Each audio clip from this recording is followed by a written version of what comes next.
On November 13, 1974, at 3:15 in the morning, 6 people lost their lives in their beds in a house on Ocean Avenue in Amityville, New York. Each victim was found lying face down. Each had been shot with a rifle, and here's what makes no sense. Despite the deafening sound of gunshots in a quiet suburban neighborhood, not one of the 6 victims woke up. Not one tried to run. Not one screamed. It's as if they were already dead before the bullets even hit them.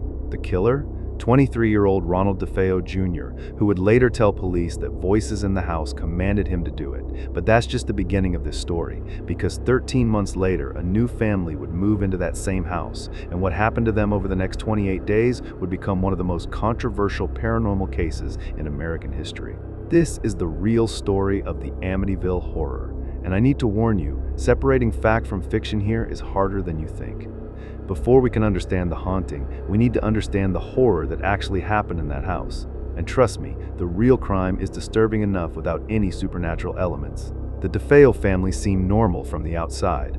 Ronald DeFeo Sr., known as Big Ronnie, worked for his father-in-law's Buick dealership. His wife Louise was a homemaker. They had 5 children, Ronald Jr., who everyone called Butch, Dawn, Allison, Mark, and John Matthew. They lived at a 12 Ocean Avenue in a large Dutch Colonial house with distinctive quarter-moon windows that would later become iconic. But behind closed doors, things were dark. Big Ronnie was abusive. Butch had severe drug problems and was known to be violent himself. The family fought constantly. Neighbors reported hearing screaming matches. Butch had pointed a loaded shotgun at his father multiple times. On the evening of November 12, 1974, the family had dinner together. Nothing seemed unusual. By 3 a.m., all 6 family members were in their beds, and that's when Butch DeFeo methodically went from room to room with a Marlin rifle and shot his entire family. First, his parents in their bedroom, then his 2 brothers, aged 12 and 7, then his 2 sisters, 18 and 13, all shot in their beds, all found lying on their stomachs in almost identical positions. Here's what haunts investigators to this day. The house should have erupted in chaos. The rifle was incredibly loud. There were no silencers, yet no one ran, no one hid, no one called for help. The neighbors heard nothing. How is that possible? At 6:40 p.m. the next evening, Butch DeFeo ran into a local bar called Henry's, screaming that someone had shot his family. He led police back to the house. When they arrived, they found the horrific scene. Initially, Butch claimed he came home from work and found them, but his story kept changing. Within hours, he became the prime suspect, and that's when things got strange. During his interrogation, Butch's story shifted multiple times. He blamed the mob hitman. Then he claimed his sister Dawn had killed the family and he killed her in self-defense. But the evidence didn't support any of these versions. Then came the confession that would fuel decades of paranormal speculation. Butch told police that voices in the house had commanded him to kill his family. He said the house was evil. He claimed he heard the voice say, "This is it, you've got to do it."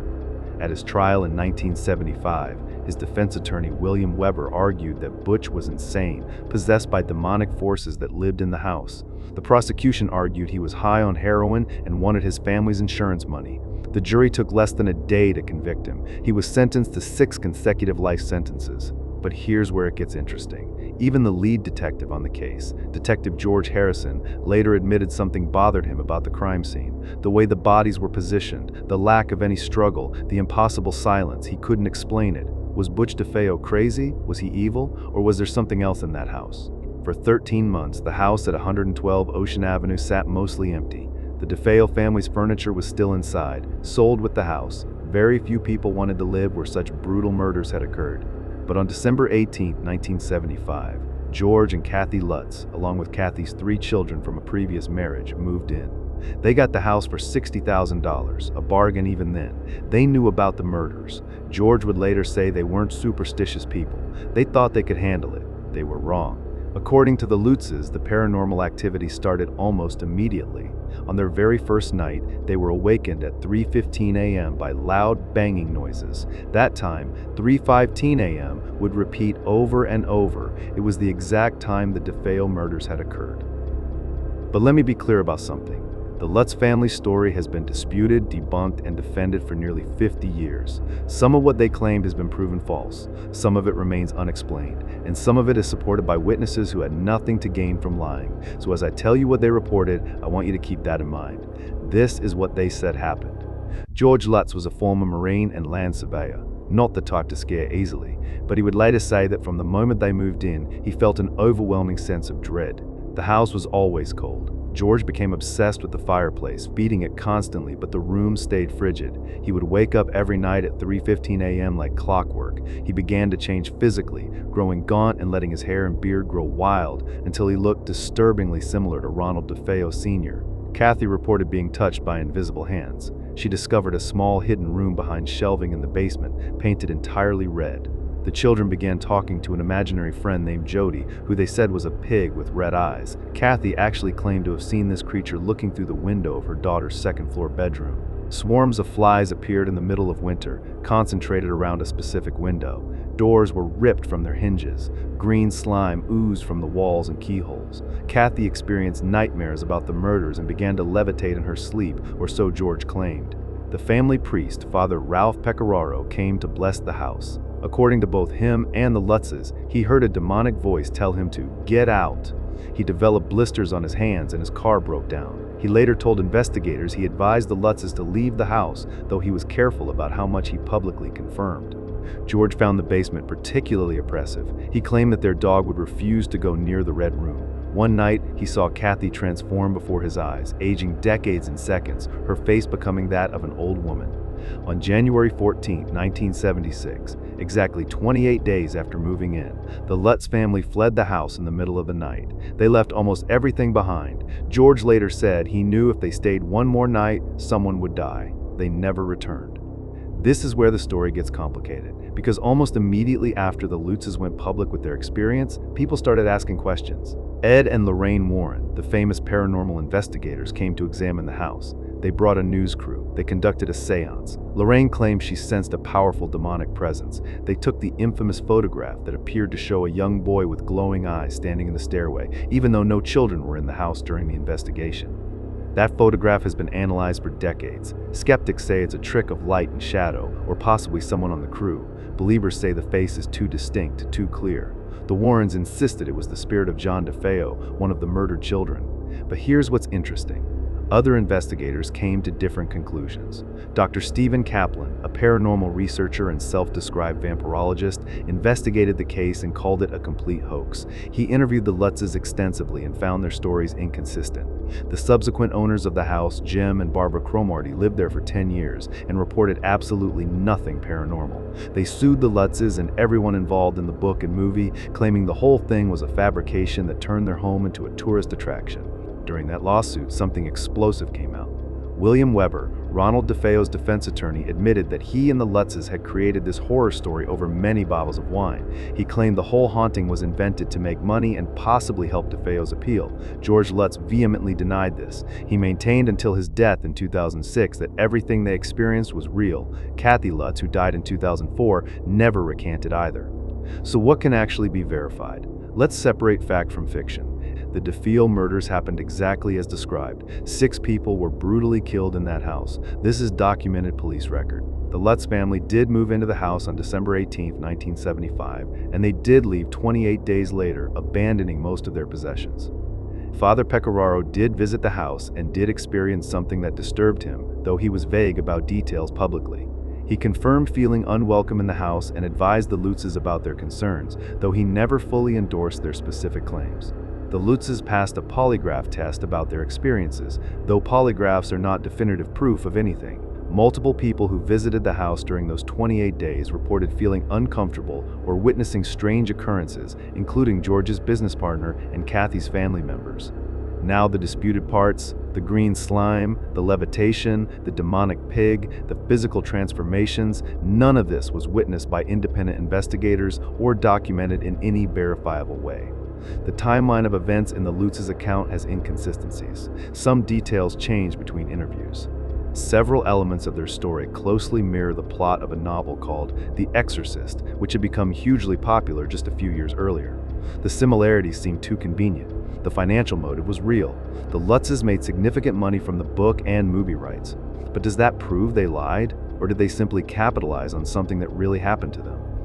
Over the years, researchers have proposed various explanations for what the Lutzes might have experienced, assuming they experienced something real. One theory involves infrasound, low-frequency sound waves below human hearing that can cause feelings of dread, paranoia, and even visual hallucinations.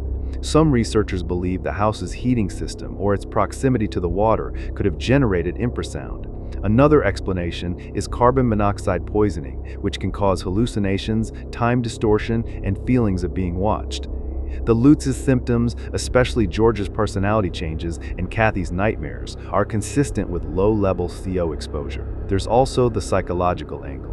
The Lutzes knew about the murders. They were living in rooms where children had been slaughtered. That knowledge alone could have created a nocebo effect, where expectation of experiencing something negative actually manifests symptoms. Some paranormal researchers believe that if something supernatural did happen, it wasn't the house that was haunted, but an object inside it. The DeFeo family's furniture remained in the house. Could something they owned have been the actual source? And then there's the most disturbing theory that Ronald DeFeo Jr. was telling at least partial truth.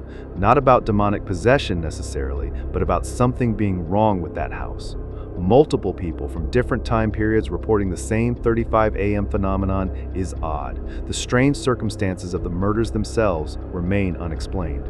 Before we wrap this up, we need to talk about what Butch DeFeo said in later years because it complicates everything. In the decades following his conviction, DeFeo changed his story multiple times. In some interviews, he admitted the demonic possession defense was fabricated by his lawyer. He claimed he killed his family in a drug-fueled rage, and the supernatural angle was just legal strategy. But in other interviews, he returned to the claim that something evil was in that house. He described the same overwhelming feeling of dread that George Lutz reported. He talked about hearing voices, about losing control. In one particularly chilling interview from the 1980s, DeFeo said, "Once I started, I just couldn't stop. It went so fast. And the house, it was like the house wanted it to happen." Was he lying? Was he mentally ill? Was he telling the truth? Here's something that might make you reconsider. DeFeo's sister Dawn was initially suspected of participating in the murders because of the specific ballistics evidence. Some investigators believe she may have killed her parents before Butch killed her and the other siblings. The evidence was contradictory enough that this theory persisted for years. If Dawn did kill the parents, the question becomes, what made her do it? What made Butch do it? Were they both under the influence of something in that house? We'll never know for sure.